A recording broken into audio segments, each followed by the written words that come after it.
To myself. Good evening, everybody. It's July 15. 2024, and this is a regular meeting of Moscow City Council. Haley. Hello, please stand if you're able to join us in the Pledge of Allegiance. I pledge allegiance to the flag of the United States of America and to the republic for which it stands, one nation, under God, indivisible, with liberty and justice for all. I always scoop my chair. Okay, first up tonight, we have the consent agenda, which consists of items that have been previously vetted with the Public Works and Finance or Administrative Committee and largely consist of routine or non-controversial items. Any one of the consent agenda items can be pulled for separate consideration by a member of the council. Your Honor, Madam, move we approve the consent agenda as presented. Second. moved and seconded. Any discussion? Bryce? Aye. Julia? Aye. Gina? Aye. Sandra? Aye. Haley? Aye. And that passes. Excuse me. And on we move to the regular agenda. And first up, we have Mayor's appointment of Julia Kelleher to the Human Rights Commission expiring 12/31/2024. Oh, Go ahead. Mr. Mayor, I move that we approve the appointment as presented Second. by Your Honor, highest of honors. Oh, Honor. Your Honor. Seconded by Bryce. Comments? Great, thank you for volunteering. Woohoo. Okay, good stuff. So moved and Vote seconded. first? So yes, we do. So we'll gotta start vote. down the end with Haley, Aye. Sandra, Aye. Gina, Aye. aye. I don't know why I'm here. Julia, Aye. and Bryce. Aye. Okay, great. Julia, would you like to come up and say a few words at us?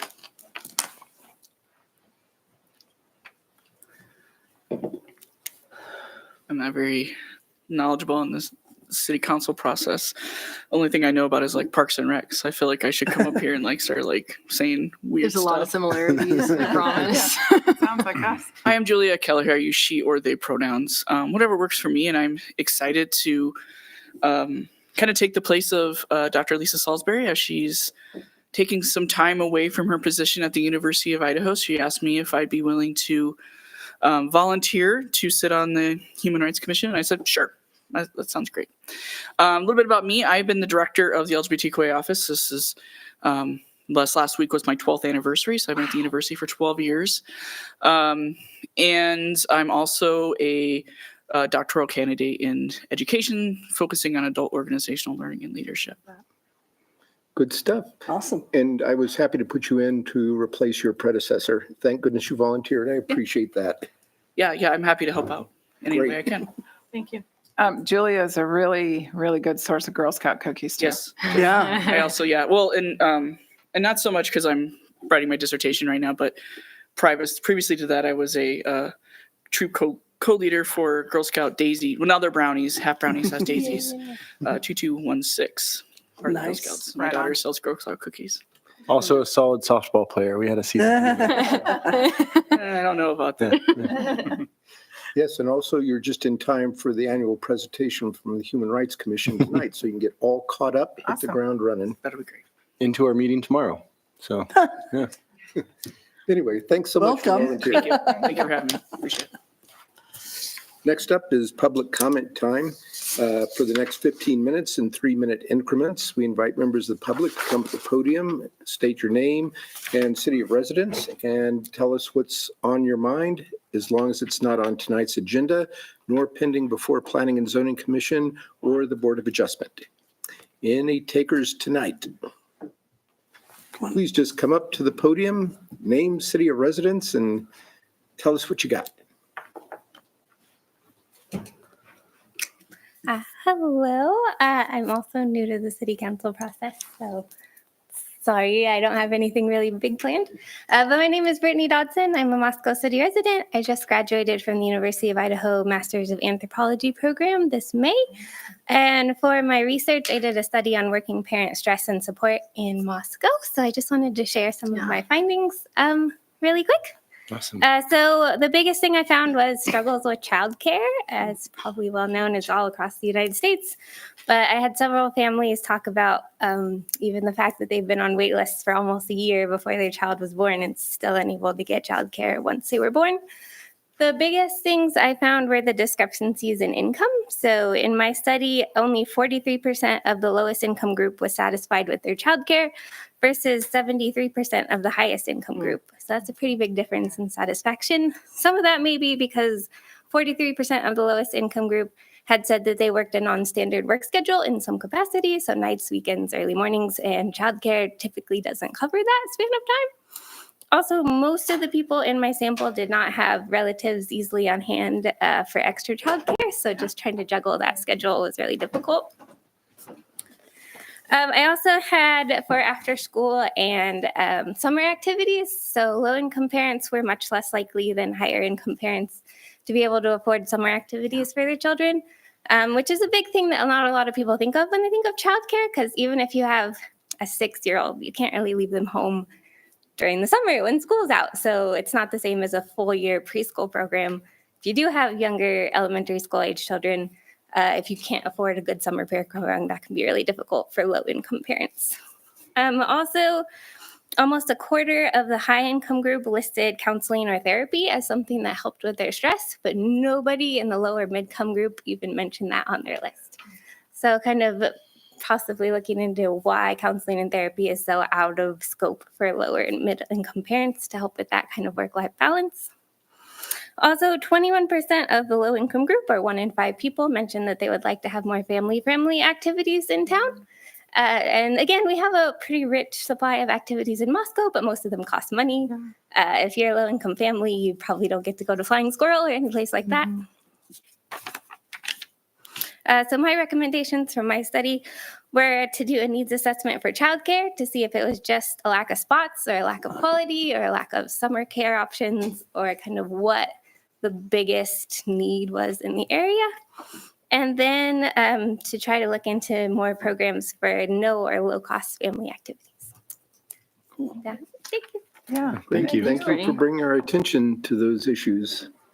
Mr. Mayor, Madam, Brittany, if you send us an email, I'd love to email you back because I'm curious how we need to better reach these folks that you were able to get in contact with to at least make sure we're promoting our free family offerings Yeah. Yeah, that would in the be- right I think we all direction. would. So if you want to just send us an email, we'd love to have your easiest contact. email is just council@ci.moscow.edu.us. So just council, Just. we'll get it to all these That's people. easy.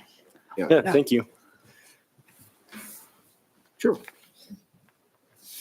I'm going to play public tonight. No, Okay. in all seriousness, as you all know, our longstanding recreation manager, Greg Morrison, retired earlier this year, and we went through a fairly extensive recruitment interview process. And with that, it's my pleasure to introduce Kirby Johnson this evening, who has replaced Greg Morrison about a little over a month ago, I believe. Kirby has a background degree in physical education, and then most recently worked in a number of leadership capacities at SEL just down the road. And so we're very fortunate to have her, and it's my pleasure to introduce her this evening. So, Thanks, Cody. Thank you. Kirby, hello. Welcome. Hello, Council. Thank you. Yeah, I'm happy to introduce myself as the new recreation manager. It's already been a busy season. So I started right before T-ball and coach pitch kicked off. Now we have Tiny Tykes T-ball coming around the corner. And then, of course, we're in the middle of pool season and all that other good stuff. So it's been one of those positions where I've had to keep my shoes tight on tight, and we hit the ground running. But I'm really excited to be part of it and seeing what we're able to do. We did just celebrate 20 years with the Hamilton Indoor Recreation Center, so feels like we're starting the next 20 years now and seeing what we can do with it. Nice. Yeah. Sweet. Excellent. Okay. So it's Good good luck. to meet you and put you on the magic cameras up top. Yep. So now everybody knows who you are. Watch out. I know. Well, my face was already on the website, but now it's official on YouTube. So Great. thank you. Thanks, Kirby. Thank you. Cool. Anybody else who remains from the public? Okay, hearing none, We'll charge right on to the Citizens Commission report for the Human Rights Commission. Chief Dallinger and Aaron Agidius.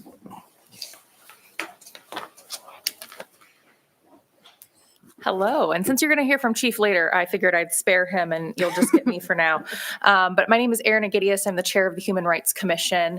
I stepped in to try my best to fill Ken Fonz's shoes after at least 15 years. It was probably more. I don't know how long. And we all knew he did a lot behind the scenes, but when you take the position on, it's more than you anticipate. So I have just hopefully I'm going to keep this relatively short, but a brief presentation just to kind of update you on what we've been doing and what's been going on.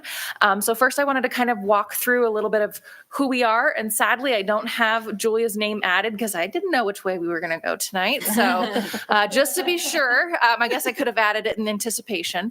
I do want to talk a little bit about the educational forums that we have done in the last year, the kind of the partnerships that we have within the community, as well as some events that you can see from the past and look forward to here in the next couple of months. So this is our commission. We've got a handful of people who have been on this commission for quite a few years, but we also have some new blood. And so I think the best part about the makeup of our commission is that we've got folks who have an idea of how things have happened in the past and folks who are coming to the commission with new ideas as well.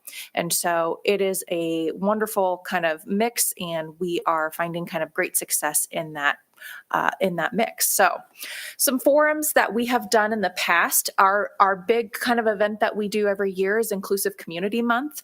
And so you can see that what we used to do was an Inclusive Community Week. And that's a lot to pack into 1 week. So what we decided to do was make it a month and have one event per week to spread it out. So last year we had a focus on kind of human rights, being that it was the anniversary of the, I'm losing my train of thought here, but there was an anniversary. UN Declaration. The UN Declaration. Thank you. I'm glad you can help me remember. I got you. And so we had a handful of events focused around that. Restorative justice, which is the concept of using kind of more informal techniques to resolve issues and conflicts and things like that come up, restoring people as best we can back to their position.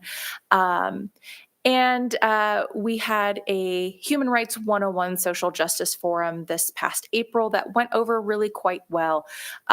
One of the things that we're working on is improving our communication and outreach and publicizing of these events so that we can get more and more attendees. So we're actually looking to, given we only had maybe about 50 people there, to really maybe relaunch that again and continue our publication kind of messaging on that. Some of the other activities or partnerships that we've done include some sponsorships and providing some funds to various organizations. So we do help with the Pride March that is coming up. That'll be on a future slide. But we've also assisted with we partner with the Latah County Human Rights Task Force. So the annual Great Moscow Food Drive, Human Rights Day at the Market, as well as the MLK Breakfast that we do every year. We've also been approached in the past year with from the Black Research Institute and the Idaho Black Community Alliance. And they have some various work that they're doing that we're trying to help and support in whatever way that we can, as well as the Oppenheimer Media Ethics Symposium, which had a film screening that we helped to make sure that we're able to come to the community and make it available to as many people as possible. Some past events. So we've certainly had Indigenous Peoples Day in October. We've had the Sheikh Award last November, which was awarded to Dr. Sidney Freeman. And that was a nice, wonderful event as well. And we recently held Juneteenth. So we did that and structured that a little bit differently this year and actually catered food, and it ended up going very well. And so we hope to keep that and maybe grow that over the years. There's some talks about still alternating between Moscow and Pullman for that kind of cross-community collaboration. It tends to be a little bit of a struggle. Pullman this year was not an option given the construction, but we made it happen. So, and then we obviously we have our time at the market as well. And this year we've invested in some additional eye-catching things to draw people in. So we've got some buttons that we give away, as well as a pop-up banner. And the feedback that we've gotten from that has been very positive, that we were able to draw a lot more people in to kind of understand our mission, who we are, and get more folks involved in carrying that forward. So some future events you can anticipate coming up in August. We've got the Great Moscow Food Drive and the Pride March. Both of those are kind of, the food drive is pretty much planned out. The Pride March is still in the works on the planning phase. And then, of course, we'll have Inclusive Communities Month in September. The Lake Tahoe Recovery Community Center is hosting a festival and has asked us to help collaborate with them as well. And then, of course, Indigenous Peoples Day in October. And throughout that, we hope to host some more social justice forums. We've tried to do like one every couple of months. I'm trying to maybe get us on a schedule, something quarterly, something maybe a little more consistent and a little less frequent, because it takes a lot of energy for folks to plan these things. And Ken did a lot of that. And I am doing more delegation and distribution of workload because I do not have the capacity that Ken had. I don't know how he did what he did. So we're going to try and find maybe a rhythm there as well. So I think that's all I had and wanted to cover, but I'm happy to answer any questions that you all have.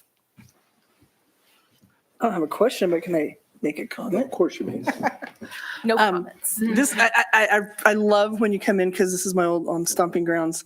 I love the Human Rights Commission, like them all, but this one was special to me, and it's really been great to see how it grows. And I know that Ken had great capacity. I'm really grateful for what he did, but I'm also really excited to see more delegation. And I've seen changes already. I mean, Juneteenth was amazing. The food, I heard comments about that. I'm literally for like 3 weeks from different people that I didn't expect to say anything, right?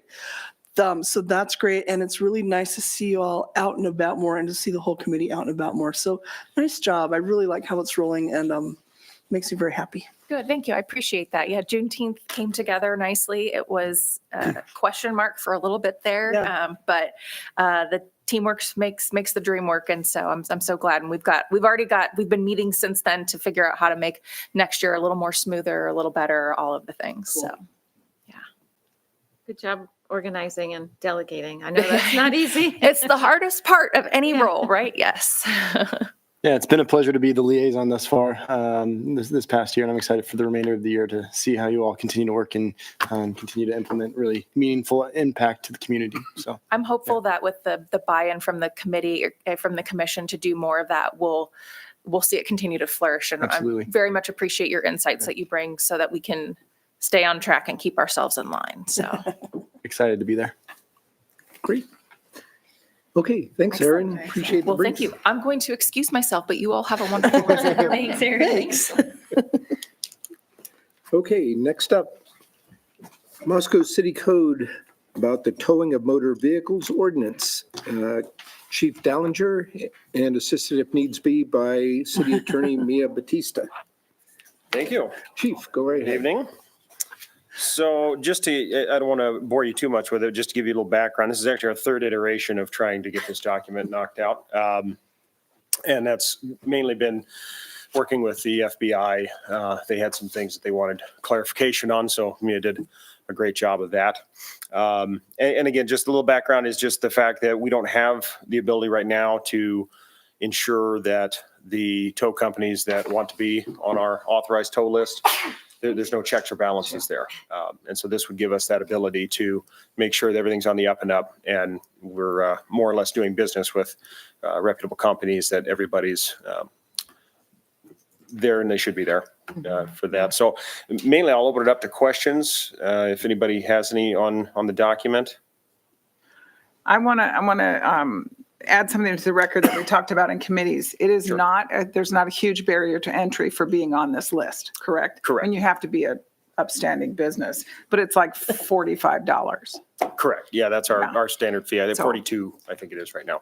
Yeah, I was worried you were going to say it was like $300 or something, and that can be for a one-man show. It can be difficult, Certainly. but $45, that's good stuff. Mr. Mayor, I just have a question. So is this isn't one of those ones where one of the kinds of resolutions that we're replacing something that we already had on file. This is us being able to implement something for the first time that we hadn't previously had the mechanism for. That's correct. Okay, groovy. Yeah. It was actually my predecessor looked at this and talked to other agencies. Idaho State Police has, by code, the authority to do this. They had to do the same thing as well. And just for your knowledge, if you decide to pass this evening, this still has to go through the FBI's clarification process. So initially what we'd be able to do is we could start this process, but only do local checks. And then once we get that from the FBI, we can start utilizing their federal database. This sounds so serious and complicated, but we're really just making sure that our tow truck companies have a background check, right? Correct. Sounds like- That's correct. Sounds like we're doing something enormous when you talk about the FBI, but it's like, And Your Honor, if I might clarify, and it's only those tow truck companies that are doing towing on behalf of the city of Moscow. It's not all, it would be only individuals or owning companies that are towing on our behalf at our request. correct.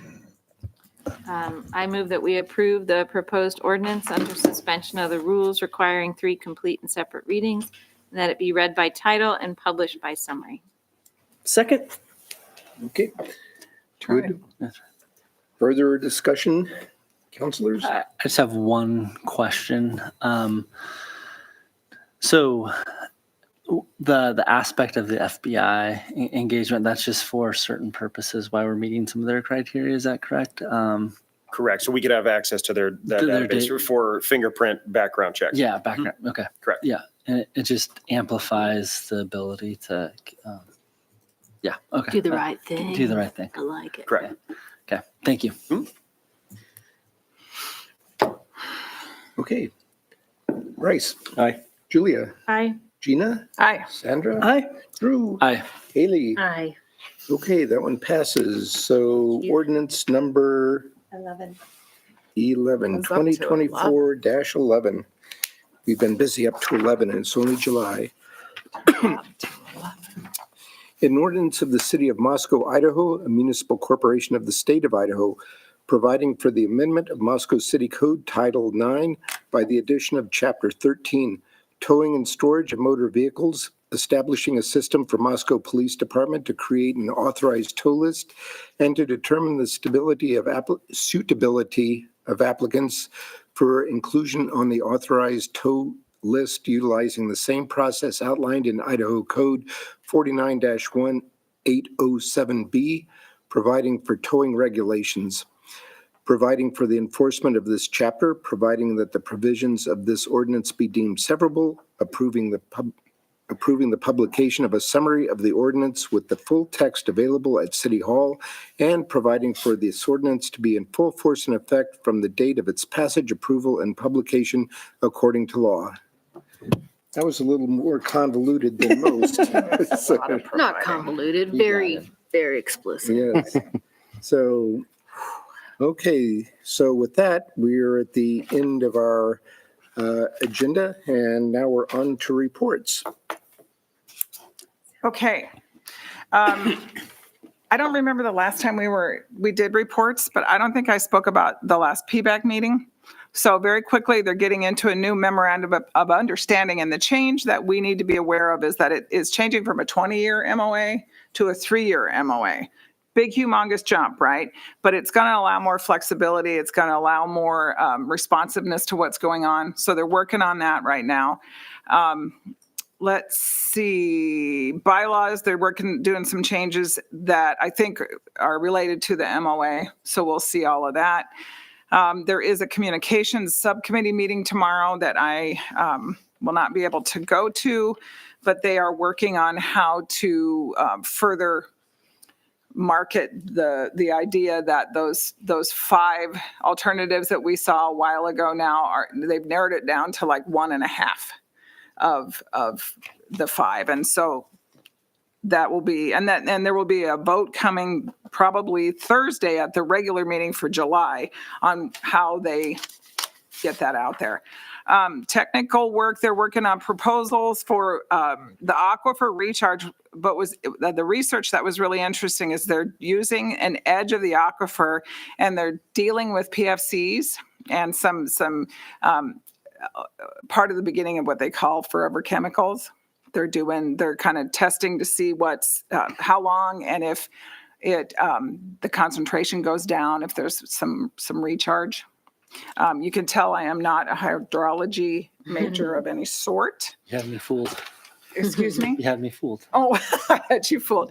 He's funny down there. The tree commission, we had 4 powerful members on the tree commission the other day. That was a quorum, and we had exactly that many. They, September 28th, write that down. That will be tree commission day at the farmer's market. It will be a lovely day. I'm just saying right now. And there will be a seedling giveaway. So you might want to bring a bag too. We decided on Arbor Day trees for 25 and 26. These people are so organized. 2 years out, we're figuring things out. And I can just say Sambucus nigra is a beautiful, beautiful tree that you will see soon. And that's an elderberry for those of you that aren't steeped in that. Thank you. And bristlecone pine, northern catalpa. There's going to be some serious fun. And so I really recommend September 28th, bring a bag. It will be a good time. I also had a really and started out to be kind of just another speaking engagement while the mayor was out of town, but I was lucky enough and honored enough to be the speaker for the city at the Lola Clyde tree dedication that happened 2 weeks ago. Bill, am I off? July 5th. It was one of the coolest events, and the family was there, and there were probably 60 people. More like 80 to 100. More like 80 to 100. I'm not a mathematician either. Oh. But You have really, a lot of great skills. I can tell you with trees, Latin names of trees. It was super cool.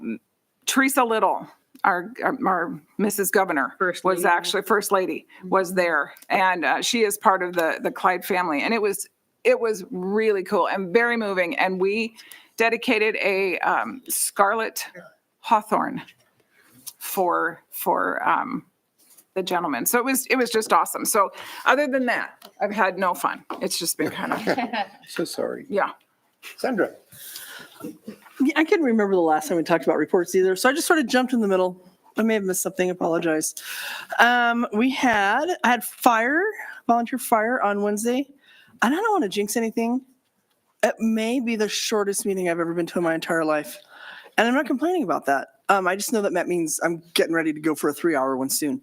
But it was so short because they're just on top of things. They had no issues. Everything is going well. So whatever wood is near you, please hit that. So yay, that was great. Happy to report that the artist for the mural has been selected. And the mural itself has been selected. It'll be coming our way soon. There's still a little question about background color. Just roll with that. Just nod your head and be like, okay, that'll come out or won't come out. I'm not sure yet. But mural selected. It should be fun. It's exciting. Looking forward to seeing it go up. It's always great to have new public art. Let's see. I had nothing really new to report on the 1912 development other than things are rolling along, which is fun. Next time you're in the old 1912 Center, zip up to the 3rd floor, check it out, get a good feel for what's going on, what might go on. I love giving tours up there. I gave an inadvertent tour the other day to someone who didn't know what was going on. I'm like, come with me. I showed them all over the place. And so I love it every time, and I just assume everyone else will too. So you should go take a look at it. The URA will meet tomorrow, and we haven't met for a while, so I'm looking, is it tomorrow or Thursday? Thursday, even better. Thursday, because it's at 7:30. AM. Yeah. But I actually am looking forward to it because we haven't met for a while, and I'm excited to see next steps in that development. Oh, I wanted to remind folks that the Ice Cream Social is also coming up, the Historical Society. That is July 28th. It's a Sunday. Free, open to the public, right at the McConnell Mansion, across the street from the 1912 Center on Adams. I know parking's hard, but it's okay. Don't let that bother you. Come anyway. And I'm sure there's more. Oh, historic preservation. I don't know if I missed the meeting or if it was canceled or if I hit the wrong day and they changed it and I didn't know because I went to it and no one was there. I got some work done in a really nice air-conditioned building and then I left. So I'm going to see how it goes this week. And I'm expecting that, well, we'll probably have it, but tried. So if anyone's out there, I'm sorry I missed you if we had it. And I think that's it. Things seem to, I won't even say things seem to be going well. Things is how they are, which is great. Oh, budget hearings. We have budget hearings. Oh, yeah. Yeah. Again, I'm not going to workshop again, and I'm not going to jinx anything there, but it was lovely spending time with everybody and with all the presenters, and things made sense, and I'm cautiously optimistic about how things are. What do you got for us, Julia? Wow, it has been a long time since we did these. I was looking back. Of course, a few of us went to the Idaho Association of Cities. Let me say it backwards. AIC. Association of Idaho Cities, which was a good meeting down in Boise. I was able to go to a budgeting workshop and one on liability, which were both really, really helpful. And we got to accept an award on behalf of the city for our climate action plan, which was really, really nice, although it would have been really nice if the people that actually wrote it were there. But and then Farmers Market Commission was canceled in July. And my CETA meeting by Zoom, I tried to do it from Boise and they could not get it to work. And so they finally said, we have a quorum. You're off the hook for tonight. So we have Sustainable Environment Commission tomorrow. We did have the Farmers Market table, or Farmers Market Commission table down at the Farmers Market, which was fun, but very confusing for people because they kept coming over to me to complain about things like the music's too loud or your website's wrong. And I was like, go over there, talk to Amanda. And then I did get to go to the welcome table in June, which if you haven't been to the welcome table, although that's not a city function, anybody is welcome to have dinner there. It's free. It's once a month in the 1912 Center. They bring in a chef who makes dinner, and it's just a great, great event. And you get seated with random people from the community. So it's a really nice, very Moscow thing to do. And I would recommend going. I think that they're now taking reservations for the July welcome table. So that's Where do you sign up for that, Julia? 1912 Center website. 1912 Center website. I can get back to you while you're talking. Cool. Oh, and don't forget to get on the city website and click on the vote for the Moscow Farmers Market for us to be recognized as the best farmers market in the nation. Because we know we are. We just need to have votes to show it. There's only been 500 votes for Moscow, which we're leading in Idaho, but we certainly have more than 500 people who love the farmers market in this town. Drew. Yeah, so start with Parks and Rec.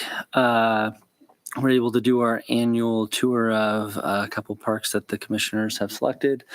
So we went out and looked at those, talked about future plans and expansions in the future. So valuable.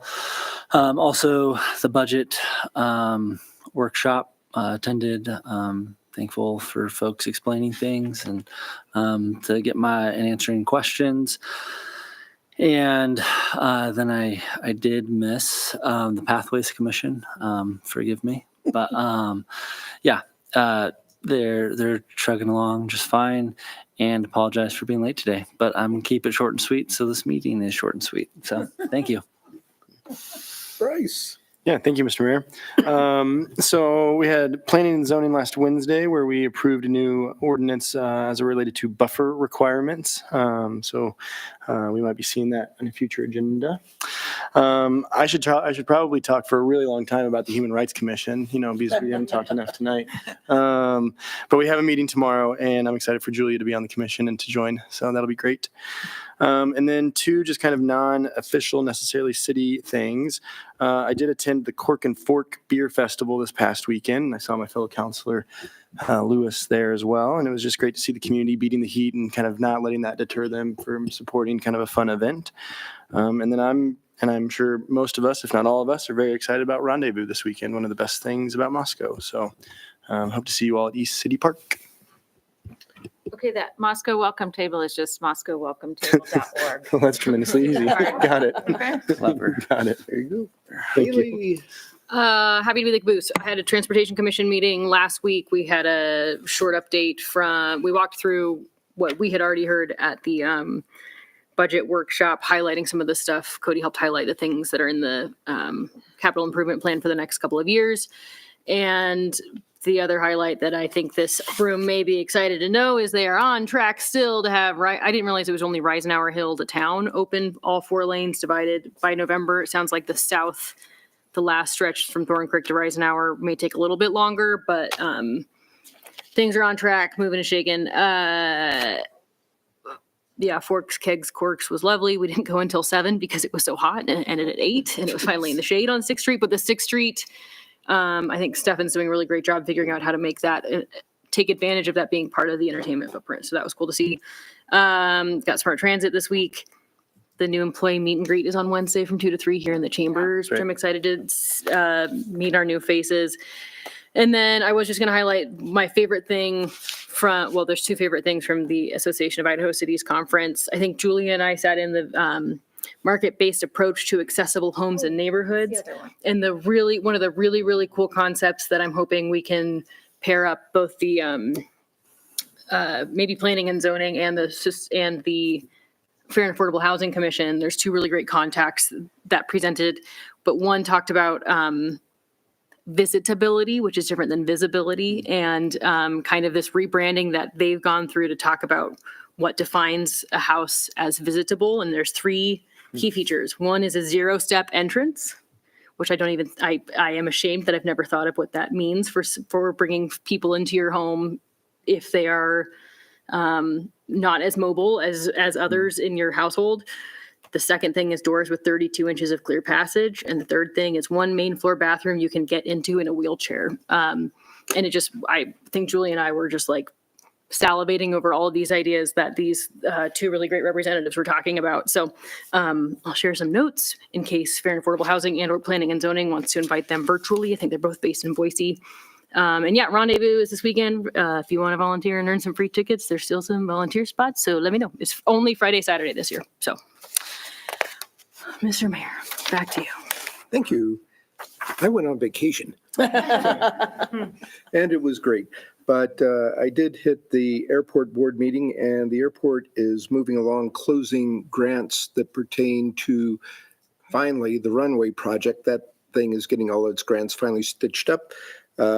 And not sitting still. They've got more grants coming in to extend the airport apron into a place for a 4th position for when we get around to building the East End addition onto the terminal that would provide yet another gate.